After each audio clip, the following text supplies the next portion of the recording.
చైనాను వణికిస్తున్న వైరస్పై భారత ప్రభుత్వం అప్రమత్తమైంది. చైనాలో హెచ్ఎంపీవీ వైరస్ శరవేగంగా విస్తరిస్తుంది. వైరస్ బాధిత రోగులతో చైనా ఆసుపత్రులు నిండిపోయాయి. ఈ వైరస్ వ్యాప్తిపై దృష్టి పెట్టాలని నేషనల్ సెంటర్ ఫర్ డిసీజ్ కంట్రోల్ను కేంద్ర ఆరోగ్య శాఖ ఆదేశించింది. శ్వాసకోశ లక్షణాలు, ఇతర ఫ్లూ కేసులను నిశితంగా పరిశీలించాలని సూచించింది. అంతర్జాతీయ ఏజెన్సీలతో భారత ప్రభుత్వం సంప్రదింపులు జరుపుతోంది. నూతన సంవత్సర వేడుకల్లో పాల్గొనేందుకు వచ్చిన వారిని తన అద్దె ట్రక్కుతో ఢీకొట్టి ఐసిస్ ఉగ్రవాది షంషుద్దీన్ జబ్బర్ 14 మంది ప్రాణాలు తీశాడు. ఆయన ఇంటిని అమెరికాకు చెందిన FBI అధికారులు పరిశీలించారు. ట్రాలీ హోంలో ఉగ్రవాది జబ్బర్ నిర్వసిస్తున్నాడు. జబ్బర్ ఇంట్లో బాంబులు తయారు చేసే మెటీరియల్తో పాటు ఖురాన్ పుస్తకంలోని కొన్ని పేజీలు తెరిచి ఉండటాన్ని FBI అధికారులు గుర్తించారు. అలాగే ఒక వర్క్ బెంచ్ ఉంది. ఆ బెంచ్ పైన ఆయన బాంబులని తయారు చేసి అసెంబుల్ చేశాడని FBI అధికారులు తెలిపారు. దక్షిణ కాలిఫోర్నియాలోని ఒక వాణిజ్య భవనంపై ఒక చిన్న విమానం కూలి 2 మృతి చెందారు. మరో 18 మంది గాయపడ్డారని స్థానిక పోలీసులు తెలిపారు. వారిలో కొంతమందికి స్వల్పంగా గాయాలయ్యాయి. 9 మందిని ఆసుపత్రికి తరలించారు. కాలిఫోర్నియాలోని ఫుల్లేట్రాన్లోని రేమాన్ ఎవెన్యూలో ఈ ప్రమాదం జరిగింది.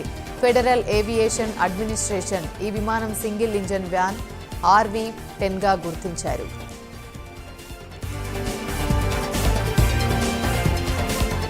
ఇజ్రాయెల్లో ఎడతెరిపి లేకుండా గాజాపై బాంబుల వర్షం కురిపిస్తుంది. నుసేరియాట్ రెఫ్యూజీ క్యాంపుతో పాటు అక్కడ రెసిడెన్షియల్ హోమ్స్ పైన ఇజ్రాయెల్ పెద్ద ఎత్తున వైమానిక దాడులు చేసింది. దీంతో కనీసం 5 చనిపోయారని అంతర్జాతీయ మీడియా తెలిపింది. ఇజ్రాయెల్ దారుణమైన నేరాలకు పాల్పడుతుందని గాజా ప్రభుత్వ మీడియా ఆఫీసు విడుదల చేసిన ప్రకటనలో ఆరోపించింది. గత 24 గంటల్లో ఇజ్రాయెల్ 34 వైమానిక దాడులు చేసిందని, మొత్తం 71 మంది పాలస్తీనా పౌరులు ప్రాణాలు కోల్పోయారని ఈ ప్రకటనలో తెలిపింది. రెబల్స్ దెబ్బకి దేశం వదిలి రష్యాకి పారిపోయిన సిరియా మాజీ అధ్యక్షుడు బషర్ అల్ అసద్ ప్రాణాపాయ స్థితిలో ఉన్నారంటే అవునని అంటున్నాయి అంతర్జాతీయ మీడియా సంస్థలు. తీవ్ర దగ్గుతో బాధపడుతున్న అల్ అసద్ ఊపిరి తీసుకోవడానికి కూడా కష్టపడుతున్నారని చెబుతున్నారు. బషర్ అల్ అసద్ విషప్రయోగం జరిగిందన్న అనుమానాలు వ్యక్తమవుతున్నాయి. అసద్పై విషప్రయోగానికి పాల్పడింది ఎవరు అన్న కోణంలో దర్యాప్తు కూడా జరుగుతుంది నిఘా వర్గాలు చెబుతున్నాయి. ఈ వార్తలన్నీ రష్యా ఇంకా ధృవీకరించాల్సి ఉంది. త్వరలో వందే భారత్ ప్లీనరీ రైళ్లు పట్టాలెక్కనున్నాయి. ఈ క్రమంలోనే రైల్వే అధికారులు ట్రయల్ రన్ నిర్వహిస్తున్నారు. ఢిల్లీ టు పూణే, ఢిల్లీ టు శ్రీనగర్ సహా పలు మార్గాల్లో వందే భారత్ స్లీపర్ రైళ్లు నడవనున్నాయి. ట్రయల్ రన్లో గంటకు 180 కిలోమీటర్ల వేగంతో రైలు పరుగులు తీసింది. ఈ విషయాన్ని కేంద్ర మంత్రి అశ్విని వైష్ణవ్ ట్విట్టర్లో పంచుకున్నారు. పశ్చిమ మధ్య రైల్వే జోన్ పరిధిలోని కోటాలో మలిదశ ట్రయల్ రన్ నిర్వహించనున్నారు. వందే భారత్ స్లీపర్ రైళ్ల గురించి 2023-24 బడ్జెట్లో కేంద్రం ప్రకటించింది. మాజీ ప్రధాని మన్మోహన్ సింగ్ స్మారకార్థం ఢిల్లీలోని ఆయన నివాసంలో అఖండ పదం నిర్వహించారు. ఈ కార్యక్రమంలో ఏఐసీసీ అధ్యక్షుడు మల్లికార్జున ఖర్గే, కాంగ్రెస్ అగ్రనాయకురాలు సోనియా గాంధీ పాల్గొన్నారు. ఈ సందర్భంగా మాజీ ప్రధాని మన్మోహన్ చిత్రపటానికి నేతలు నివాళులర్పించారు. అనంతరం మన్మోహన్ సింగ్ కుటుంబ సభ్యులతో మాట్లాడారు. ఢిల్లీ అసెంబ్లీ సమావేశాలు సమీపిస్తున్న వేళ ఆ ప్రభుత్వంపై ప్రధాని మోదీ నిప్పులు చెరిగారు. పరోక్షంగా సీఎం అధికారిక నివాస పునరుద్ధరణ అంశాన్ని ప్రస్తావించారు. 4 కోట్ల మందికి ఇల్లు కట్టించాము, కానీ తామేమీ అద్దాల మేడ కట్టుకోలేదన్నారు. అధికార ఆప్ను విపత్తుగా అభివర్ణించారు. ప్రజలను ఆదుకోవడంతో ఆ పార్టీ విఫలమైందని మోదీ మండిపడ్డారు.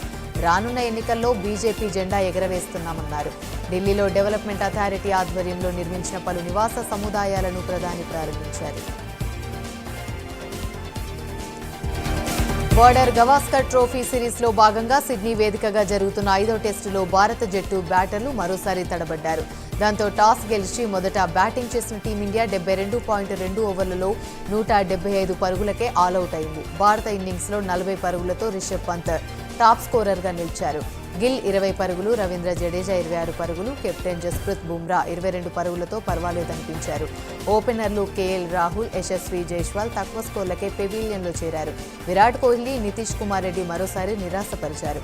ఆసీస్ బౌలర్లలో స్కాట్ బోలాండ్ 4 వికెట్లు పడగొట్టగా మిచెల్ స్కాట్స్ 3, Pat Cummins 2, Nathan Lyon 1 wicket తీశారు.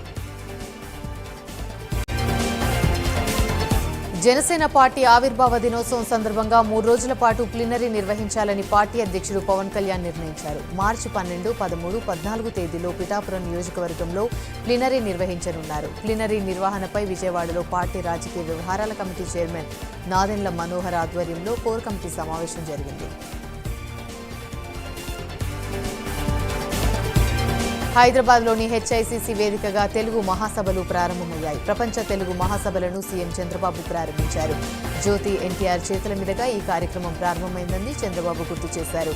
ప్రపంచం నలుమూలలో ఉన్న తెలుగు వాళ్ళు ఇక్కడికి వచ్చారు. తన జీవితంలో ఇది చాలా సంతోషకరమైన రోజని సీఎం చంద్రబాబు అన్నారు.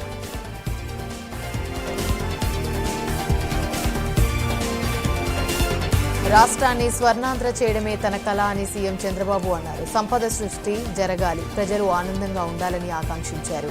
విజయవాడ పటమటలో దత్తపీఠాన్ని సీఎం చంద్రబాబు దర్శించుకున్నారు. దత్తపీఠాధిపతి గణపతి సచ్చిదానంద స్వామి చంద్రబాబుకు స్వాగతం పలికి సమాజహితం కోసమే సచ్చిదానంద స్వామి పనిచేస్తున్నారని చంద్రబాబు అన్నారు. రాష్ట్రంలోని 42 ప్రాంతాల్లో చేపట్టబోయే దత్త క్షేత్రనాథ్ యాత్రను ప్రారంభించారు. ఇన్ఫోసిస్ సహకారంతో ఏర్పాటు చేసిన AP maker lab on wheels ను మంత్రి నారా లోకేష్ పరిశీలించారు. రాష్ట్రంలోని విద్యార్థులకు భవిష్యత్తు సాంకేతికతలను వివరించే లక్ష్యంతో ఈ నమూనా వాహనాన్ని సిద్ధం చేశారు. Artificial intelligence, robotics, internet of things వంటి అధునాతన సాంకేతిక రంగాల్లో అంతర్జాతీయంగా వస్తున్న మార్పులపై విద్యార్థులకు కల్పించనున్నారు.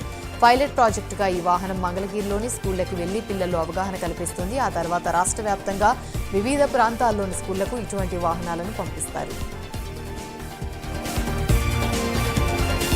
రేపు గ్లోబల్ స్టార్ రామ్ చరణ్ నటించిన గేమ్ చేంజర్ ప్రీ రిలీజ్ ఈవెంట్కు ఏర్పాట్లు చురుగ్గా సాగుతూ ఉన్నాయి. రాజమండ్రి రూరల్ వేమగిరి మహానాడు సభాస్థలిలో భారీగా ఏర్పాట్లు చేస్తున్నారు. జాతీయ రహదారి ముఖంగా భారీ స్టేజ్ నిర్మాణ పనులు జరుగుతున్నాయి. ఈ ఏర్పాట్లను అఖిల భారత చిరంజీవి యువత అధ్యక్షులు రవణం స్వామినాయుడు, ప్రధాన కార్యదర్శి ఏడిద బాబీ, జే మీడియా అధినేత నరేంద్ర తదితరులు పర్యవేక్షిస్తున్నారు. ప్రీ రిలీజ్ కు ముఖ్య అతిథులుగా deputy CM Pawan Kalyan, megastar Chiranjeevi వస్తుండటంతో గేమ్ చేంజర్ ప్రీ రిలీజ్ విజయవంతం చేసేందుకు చురుగ్గా ఏర్పాట్లు జరుగుతున్నాయి. తెలంగాణలో డ్రగ్స్ నిర్మూలనపై జూనియర్ ఎన్టీఆర్ సందేశాన్నిస్తూ ఓ వీడియోను విడుదల చేశారు. ఎవరైనా డ్రగ్స్ అమ్మినా కొన్నా నార్కోటిక్స్ టీంకు సమాచారం అందించాలని సూచించారు. డ్రగ్స్ పై ప్రజలకు అవగాహన కల్పిస్తూ జూనియర్ ఎన్టీఆర్ రిలీజ్ చేసిన వీడియో సోషల్ మీడియాలో వైరల్గా మారింది. సజ్జల కుటుంబం భూముల్లో రిజర్వ్ ఫారెస్ట్ ఉన్నట్లు తెలుస్తుంది. దీంతో తక్షణమే విచారణ చేయాలని పీసీసీఎఫ్ కడప జిల్లా కలెక్టర్ను AP deputy CM Pawan Kalyan ఆదేశించారు. సీకే దిన్నే రెవెన్యూ పరిధిలోని సర్వే నెంబర్ 1599, 1600/1, 2, 1600/1, 1A2 ఇతర సర్వే నెంబర్లలో 42 ఎకరాల మేర రిజర్వ్ ఫారెస్ట్ భూములున్నట్లు అధికారులు గుర్తించారు. భూములు అన్యక్రాంతమయ్యాయని, ఎవరు స్వాధీనం చేసుకున్నారు అన్న దానిపై ఆరా తీస్తున్నారు. 100 ఎకరాల ఫారెస్ట్ భూమిని సజ్జల ఫ్యామిలీ ఆక్రమించిందనే ఆరోపణలున్నాయి. సజ్జల రామకృష్ణారెడ్డి, ఆయన సోదరుడు దివాకర్ రెడ్డిపై తీవ్ర ఆరోపణలు వస్తున్నాయి. సచివాలయంలో regional ring road, R&B, national highway ప్రాజెక్టులపై అధికారులతో ముఖ్యమంత్రి రేవంత్ రెడ్డి సమీక్ష నిర్వహించారు. ఈ సమావేశంలో ఉప ముఖ్యమంత్రి బట్టి విక్రమార్క, మంత్రులు కోమటిరెడ్డి వెంకటరెడ్డి, ఉత్తమ్ కుమార్ రెడ్డి, కొండా సురేఖ, సీతక్క, సీఎం సలహాదారు వేం నరేందర్ రెడ్డి, తెలంగాణ రాష్ట్ర road development corporation chairman Malreddy Ram Reddy, ప్రభుత్వ ప్రధాన కార్యదర్శి శాంతికుమారి పాల్గొన్నారు. సంగారెడ్డి జిల్లా కందిలోని ఐఐటీ హైదరాబాద్లో Australia India critical minerals hub ఆధ్వర్యంలో 2 రోజుల వర్క్షాప్ను డిప్యూటీ సీఎం బట్టి విక్రమార్క ప్రారంభించారు. ఖనిజ ఉత్పత్తుల కోసం ఐఐటీ హైదరాబాద్లో సింగరేణి సంస్థ ఒప్పందం చేసుకోవడం సంతోషంగా ఉందని తెలిపారు.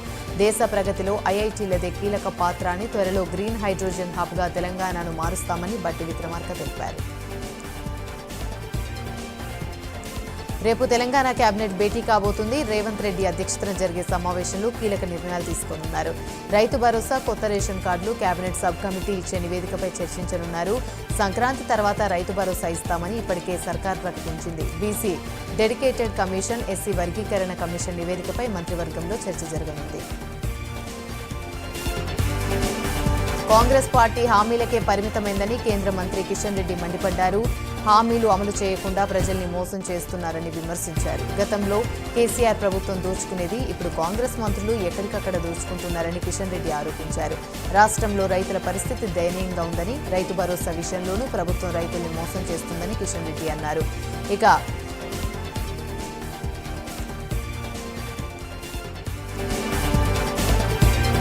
రైతు భరోసాకు మళ్లీ దరఖాస్తులు ఇవ్వాలంటున్నారని, రైతు భరోసా కోసం అన్నదాతలు అడుక్కోవాలా అని బీఆర్ఎస్ వర్కింగ్ ప్రెసిడెంట్ కేటీఆర్ మండిపడ్డారు. రైతు యాచించాలని ఈ ప్రభుత్వం కోరుకుంటుందని విమర్శించారు. ప్రజాపాలన దరఖాస్తులు ఎందుకు తీసుకున్నారని ప్రశ్నించారు. రైతు ప్రమాణం పత్రం రాసి ఇవ్వాలనే పద్ధతి తీసుకొచ్చారని కేటీఆర్ ఆగ్రహాన్ని వ్యక్తం చేశారు. రైతు బంధు పథకాన్ని బొందపెట్టాలని కాంగ్రెస్ ప్రభుత్వం చూస్తుందని, ఈ ప్రభుత్వానికి పాలన చేతకాక డ్రామాలు చేస్తుందని కేటీఆర్ విమర్శించారు. బీసీలకు రిజర్వేషన్లు అమలు విషయంలో జాతీయ పార్టీలు నిర్లక్ష్యం చేశాయని ఎమ్మెల్సీ కవిత అన్నారు. హైదరాబాద్ ఇందిరా పార్క్ వద్ద బీసీ రణబేరి మహాసభలో ఎమ్మెల్సీ కవిత పాల్గొన్నారు. బీసీలకు రాజ్యాంగ రక్షణ తమ అంతిమ లక్ష్యమని చెప్పారు. బీసీలకు న్యాయం చేసింది ప్రాంతీయ పార్టీలే అని గుర్తు చేశారు. కులగణన చేసిన తర్వాతనే స్థానిక సంస్థల ఎన్నికలకు వెళ్లాలని ఎమ్మెల్సీ కవిత డిమాండ్ చేశారు. ఎమ్మెల్సీ కవితకు మంత్రి పొన్నం ప్రభాకర్ కౌంటర్ ఇచ్చారు. బీసీలపై బీఆర్ఎస్ది మొసలి కన్నీరు అని ఎద్దేవా చేశారు. కాంగ్రెస్ పాలనలో బీసీలకు ప్రాధాన్యత ఇస్తున్నామని తెలిపారు. స్థానిక సంస్థల ఎన్నికల్లో బీసీలకు రిజర్వేషన్లు తగ్గించింది గత కేసీఆర్ సర్కారే అని గుర్తు చేశారు. 10 ఏళ్లలో బీఆర్ఎస్ బీసీలకు ఏం చేసిందని మంత్రి పొన్నం ప్రశ్నించారు.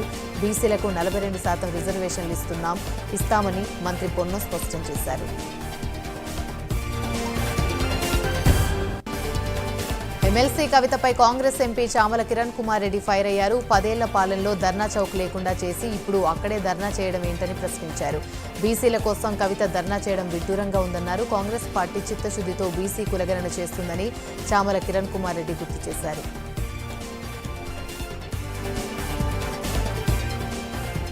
పుష్ప 2 సినిమా రిలీజ్ సందర్భంగా సంధ్యా థియేటర్లో జరిగిన తొక్కిసలాట సందర్భంలో సినీ నటుడు అల్లు అర్జున్కి భారీ ఊరట దక్కింది. ఈ కేసులో అల్లు అర్జున్కి నాంపల్లి కోర్టు రెగ్యులర్ బెయిల్ మంజూరు చేసింది.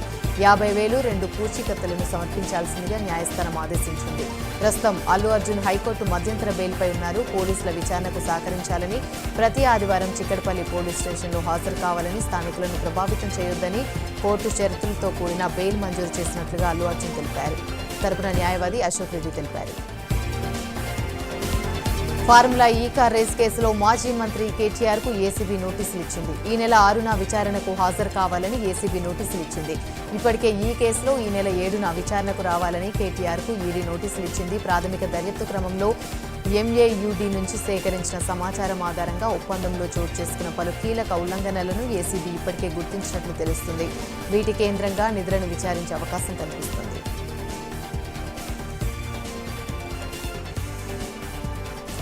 ఎంపీ విజయసాయిరెడ్డి సోమవారం ఈడీ ముందు హాజరు కానున్నారు. కాకినాడ పోర్టు సెజ్లో వాటాలను బలవంతంగా లాక్కున్నారని కర్ణాటి వెంకటేశ్వరరావు ఫిర్యాదు చేశారు. మనీ లాండరింగ్ జరిగినట్లు ఈడీ అధికారులు గుర్తించారు.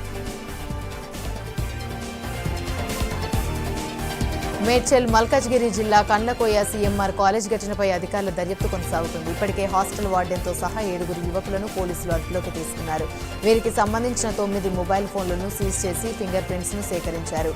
వీటిని ఫోరెన్సిక్ ల్యాబ్కు పంపారు. మరోవైపు మహిళా కమిషన్ కూడా ఈ ఘటనపై విచారణ ప్రారంభించింది. కాలేజీ యాజమాన్యం 3 రోజుల సెలవు ప్రకటించడంతో స్టూడెంట్స్ ఇళ్లకు వెళ్లిపోతున్నారు. రెవెన్యూ అధికారుల తీరుపై మంత్రి అనగాని సత్యప్రసాద్ సీరియస్ అయ్యారు. ఆర్జీల పరిష్కారంలో అధికారులు అలసత్వం ప్రదర్శించొద్దన్నారు. ఇకపై మొక్కుబడిగా పనిచేయడం మానుకోవాలన్నారు. పరిష్కరించగలిగిన ఆర్జీలను కూడా సకాలంలో పరిష్కరించడం లేదని మంత్రి మండిపడ్డారు. దీనిపై చంద్రబాబు సీరియస్గా ఉన్నారన్నారు. ప్రజల ఆర్జీలపై నిత్యం ఫీడ్బ్యాక్ తీసుకుంటానని మంత్రి అనగాని సత్యప్రసాద్ స్పష్టం చేశారు. మంగళగిరిలోని సీసీఎల్ఏ కార్యాలయంలో మంత్రి అధ్యక్షతన ప్రాంతీయ రెవెన్యూ సదస్సు జరిగింది. సదస్సులో డిప్యూటీ స్పీకర్ రఘురామకృష్ణంరాజు, ప్రజాప్రతినిధులు, అధికారులు పాల్గొన్నారు. తాడిపత్రి మున్సిపల్ చైర్మన్ జేసీ ప్రభాకర్ రెడ్డి అనంతరం జిల్లా బీజేపీ అధ్యక్షుడు సంధిరెడ్డి శ్రీనివాసులు తీవ్ర స్థాయిలో ధ్వజమెత్తారు. సినీ నటి బీజేపీ మహిళా నేత మాధవిలతపై జేసీ ప్రభాకర్ రెడ్డి మాట్లాడిన వ్యాఖ్యలు జుగుప్సుకరంగా ఉన్నాయని మండిపడ్డారు. ఇక ఈ వ్యాఖ్యలు సభ్య సమాజం తలదించుకునేలా ఉన్నాయని ఆగ్రహాన్ని వ్యక్తం చేశారు. మీడియాలో కనిపించడానికి ఇలాంటి వ్యాఖ్యలు చేస్తున్నారా, లేక ఆయన మానసిక స్థితి సరిగా లేదా లేక ఇలా మాట్లాడుతున్నారో అర్థం కావడం లేదన్నారు. టీడీపీ అధిష్టానం జోక్యం చేసుకుని హితబోధ చేయాలని సూచించారు. కాకినాడ జిల్లా కాకినాడలోని మత్స్యకారులకు ఓఎన్జీసీ ద్వారా నష్టపరిహార నిధులు మంజూరు కార్యక్రమం జరిగింది. ఈ కార్యక్రమం తాళ్లరేవు మండలం కోరంగి గ్రామంలో జరుగుతుంది. ఇక ఏపీ మంత్రి కింజరపు అచ్చెన్నాయుడు చేతుల మీదుగా నిధులు విడుదల చేశారు.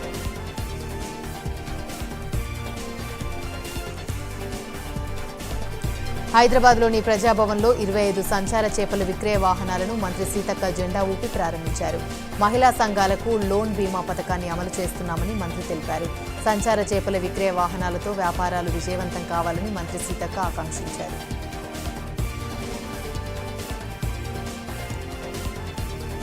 AP deputy CM Pawan Kalyan ఆడబిడ్డ కష్టం విని కరిగిపోయారు. ఆమెకు ఆధారం చూపి ఆసరా అయ్యారు.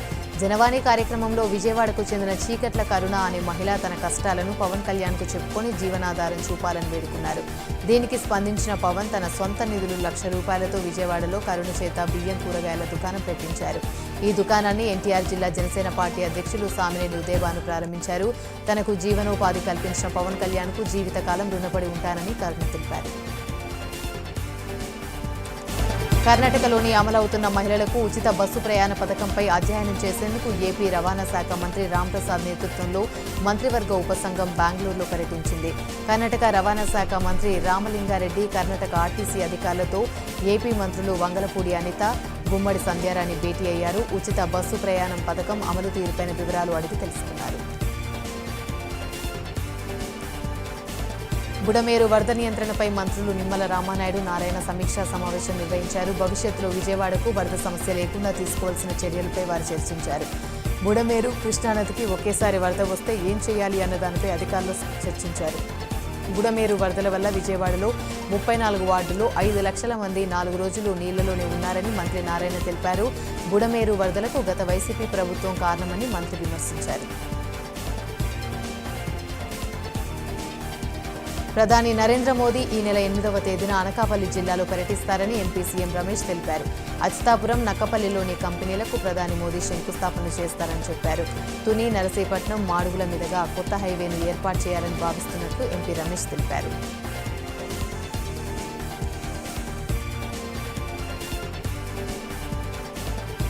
తొలి మహిళా ఉపాధ్యాయురాలు సావిత్రిబాయి పులే జయంతి సందర్భంగా ఆమె చిత్రపటానికి మంత్రి సవిత ఘన నివాళులర్పించారు. సావిత్రిబాయి పులే అట్టడుగు వర్గాల మహిళల విద్య కోసం కృషి చేశారని మంత్రి సవిత కొనియాడారు.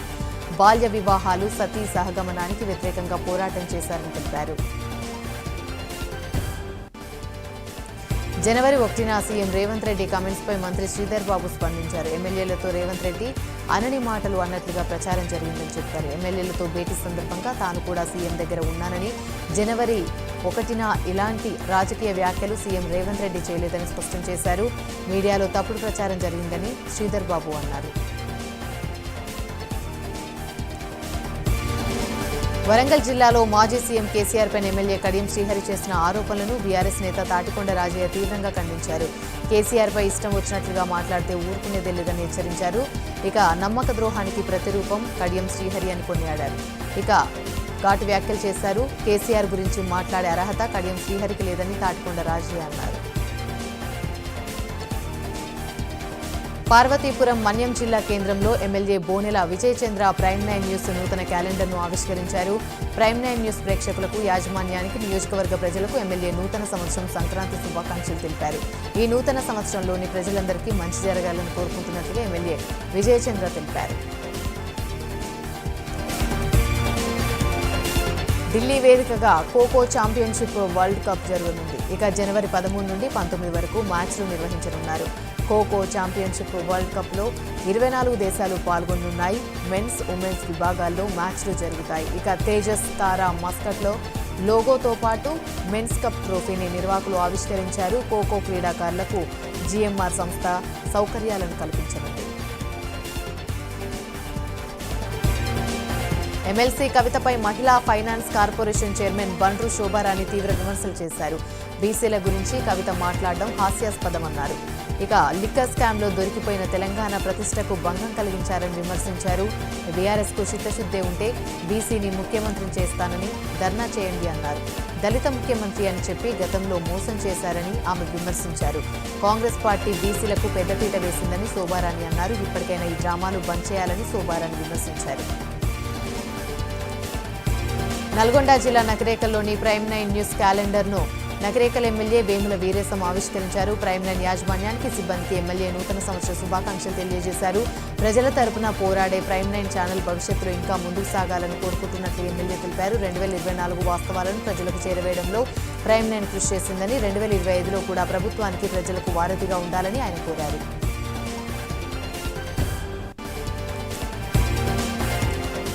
కృష్ణా జిల్లా గన్నవరం మండలం కేసర్పల్లిలోని ఈ నెల 5వ తేదీన హైందవ శంకరావం పేరుతో బహిరంగ సభ నిర్వహిస్తున్నట్లుగా వీహెచ్పీ కార్యనిర్వహణ కార్యదర్శి సత్యం తెలిపారు. హిందూ ఆలయాలను 77 ఏళ్లుగా ప్రభుత్వాలు లూటీ చేస్తున్నాయని ఆరోపించారు. రాబోయే రోజుల్లో దేవాలయాలు పూర్తిగా భక్తుల చేతిలో ఉండేలా తీసుకోవాల్సిన చర్యలపై చర్చిస్తామని సత్యం చెప్పారు. హైదరాబాద్లోని ప్రజాభవన్ వద్ద 2008 డీఎస్సీ అభ్యర్థులు ఆందోళనకి దిగారు. డీఎస్సీ అభ్యర్థుల కోసం జీవో నెంబర్ 9ని కేబినెట్ ఆమోదించింది. సంవత్సరం గడిచిందని అయినా తమకు ఉద్యోగాలు ఇవ్వలేదని ఆవేదన వ్యక్తం చేశారు. వెంటనే తమకు పోస్టింగ్ ఇవ్వాలని డిమాండ్ చేశారు.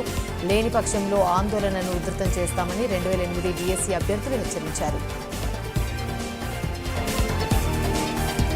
హనంకొండ జిల్లా కేంద్రంలోని ఎమ్మెల్యే నాయని రాజేందర్ రెడ్డి ప్రైమ్9 న్యూస్ నూతన క్యాలెండర్ను ఆవిష్కరించారు. ప్రైమ్9 న్యూస్ ప్రేక్షకులకు, యాజమాన్యానికి, వరంగల్ పశ్చిమ నియోజకవర్గ ప్రజలకు ఎమ్మెల్యే నూతన సంవత్సరం సంక్రాంతి శుభాకాంక్షలు తెలిపారు.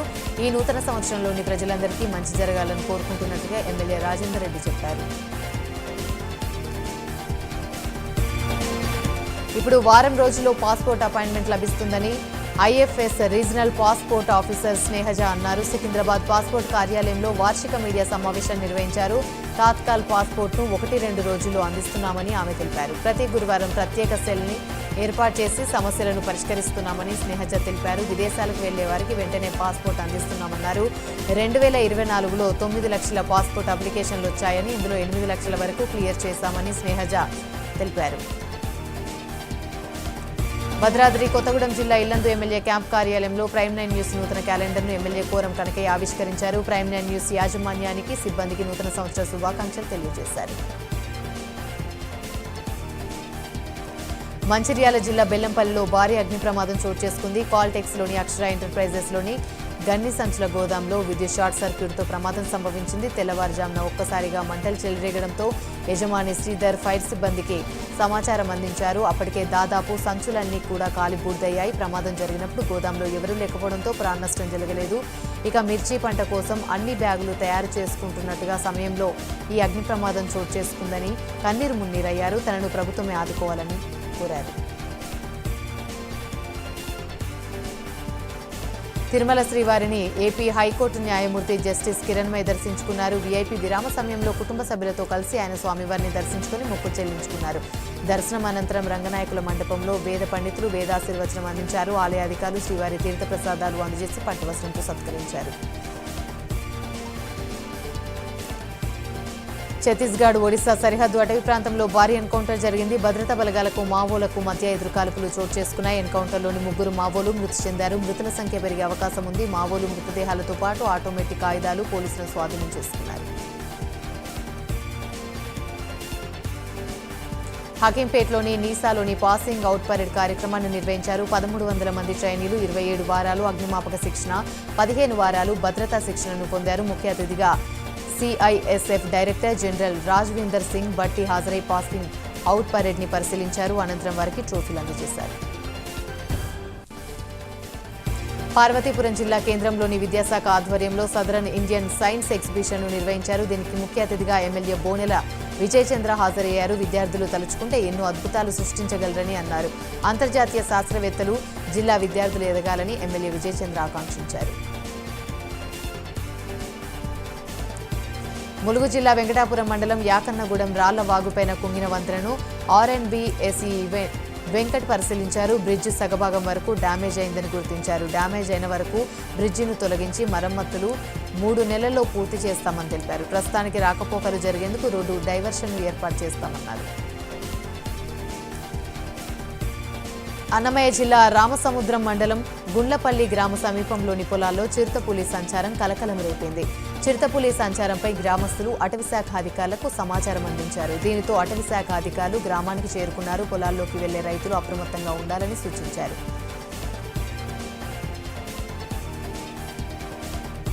జగిత్యాల జిల్లా కదలాపూర్ మండలం కేంద్రంలోని గ్రామ పంచాయతీ సిబ్బంది ఎంపీడీఓ కార్యాలయం ముందు ధర్నా నిర్వహించారు. తమకు సకాలంలో వేతనాలు ఇవ్వడం లేదని వారు వాపోయారు. ప్రభుత్వాలు మారినా తమ వేతనాలు మాత్రం పెరగడం లేదని వారు ఆవేదన వ్యక్తం చేశారు.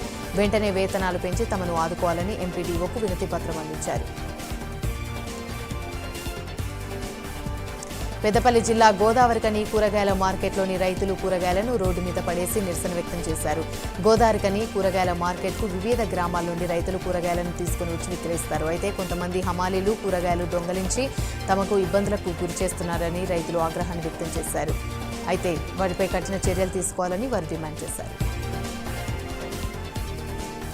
కాకినాడ జిల్లాలో నాటుసారా తయారీపై ఉక్కుపాదం మోపుతున్నామని north excise circle inspector K Rammohan Rao తెలిపారు. నాటుసారాను తయారు చేయకుండా చర్యలు తీసుకుంటున్నామన్నారు. ఎక్కడైనా నాటుసారాను తయారు చేస్తున్నట్టు తెలిస్తే పోలీసులకు సమాచారం ఇవ్వాలని సూచించారు. జోగులాంబ గద్వాల జిల్లా బీచ్పల్లి గురుకుల పాఠశాలలో విద్యార్థులు నిరసన ర్యాలీ నిర్వహించారు. శ్రీనివాసులు తమను వేధింపులకు గురిచేస్తున్నారని విద్యార్థులు ఆరోపించారు.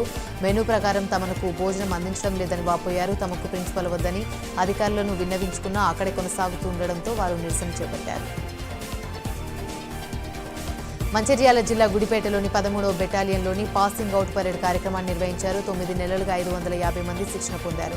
పాసింగ్ అవుట్ పరేడ్కు ముఖ్య అతిథిగా మంచిర్యాల జిల్లా కలెక్టర్ కుమార్ దీపక్ హాజరయ్యారు. అనంతరం గౌరవ వందనం స్వీకరించి వారికి కలెక్టర్ శుభాకాంక్షలు తెలిపారు. సమాజ సేవ తప్పుదోవ పట్టేవారిని గాల్లో పెట్టే అవకాశం ఒక పోలీస్ శాఖ మాత్రమే సాధ్యమని జిల్లా కలెక్టర్ దీపక్ అన్నారు. అల్లూరి సీతారామరాజు జిల్లా మారేడుమిల్లిని మంచు దుప్పటికి అమ్మేసింది ఏజెన్సీ ప్రాంతం. చావడికోటలోని మంచు పాలసముద్రం పర్యాటకులను విశేషంగా ఆకర్షిస్తుంది. రంపచోడవరం, గుడిసె, దంపవరస జలపాతాలు పర్యాటకులను కట్టిపడిస్తున్నాయి. ఈ పర్యాటక ప్రాంతాలను సందర్శించిన టూరిస్టులు ఆనందాన్ని వ్యక్తం చేస్తున్నారు. ఏలూరు జిల్లాలోని శ్రీ వెంకటేశ్వర స్వామి ఆలయాన్ని మంచు దుప్పటి కప్పేసింది. దీంతో ఆలయంలోని మంచు అందాలను చూసేందుకు భక్తులు భారీగా తరలివచ్చారు. ఆలయం పరిసర ప్రాంతాల్లో కూడా పొగ మంచు కమ్మేయడంతో వాహనదారులు తీవ్ర ఇబ్బందులు పడుతున్నారు. Nagar Kurnool MLA Kuchkulla Rajesh Reddy Prime 9 news క్యాలెండర్ను ఆవిష్కరించారు. ప్రైమ్ 9 ప్రజలకు అందుబాటులో ఉండి నిజాలను వెలికి తీయాలన్నారు. ప్రభుత్వం అందిస్తున్న పథకాలకు ప్రజలకు చేరాలని చూడాలని సూచించారు. సూర్యాపేట జిల్లా హుజూర్ నగర్ పోలీస్ స్టేషన్లో ఓ యువకుడు ఆత్మహత్య యత్నానికి పాల్పడ్డాడు. హుజూర్ నగర్ పట్టణానికి చెందిన ఉదారి గోపి అనే వ్యక్తి రైతు వేదికలో వాచ్మెన్గా పనిచేస్తున్నాడు. ఈ క్రమంలో రైతు వేదికలో ఇంటర్నెట్ సామాన్లు చోరీకి గురయ్యాయి. వ్యవసాయ శాఖ అధికారుల ఫిర్యాదు మేరకు పోలీసులు కేసు నమోదు చేశారు. విచారణలో భాగంగా చేయని నేరాన్ని ఒప్పుకోమని పోలీసులు వేధిస్తుండటంతో పోలీస్ స్టేషన్లోని పురుగుల మందు తాగి ఆత్మహత్య చేసుకున్నట్టుగా బాధిత కుటుంబ సభ్యులు ఆరోపించారు. కాకినాడ జిల్లా కృష్ణవరం టోల్ ప్లాజా వద్ద పోలీసులు వాహనాలు తనిఖీలు చేస్తుండగా కారుతో 2 కానిస్టేబుల్ని ఢీకొట్టి పరారైన 4గురిని పోలీసులు అదుపులోకి తీసుకున్నారు. కారు డ్రైవర్తో పాటు అక్రమంగా గంజాయి తరలిస్తున్న మరో 3గురిని అరెస్ట్ చేసినట్లుగా జిల్లా ఎస్పీ విక్రాంత్ పాటిల్ తెలిపారు. నిందితుల వద్ద నుండి 68 కేజీల గంజాయిని స్వాధీనం చేసుకున్నట్లు జిల్లా ఎస్పీ తెలిపారు.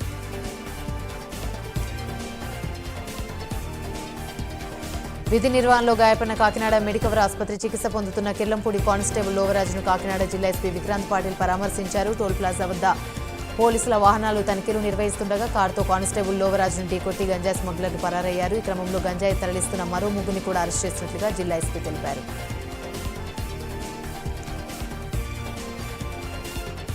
సూర్యాపేట జిల్లాలోని గాంధీనగర్లో 2 దుకాణాల మధ్య పోటీతత్వం తీవ్ర ఘర్షణకు దారితీసింది. పెద్దమ్మతల్లి దేవాలయం సమీపంలో జక్కలి అంజమ్మ, బాలెంల నాగమ్మ పక్కపక్కనే కిరాణా షాపులు నిర్వహిస్తున్నారు. తరచు వీరిద్దరికీ వ్యాపార విషయంలో గొడవలు జరుగుతున్నాయి.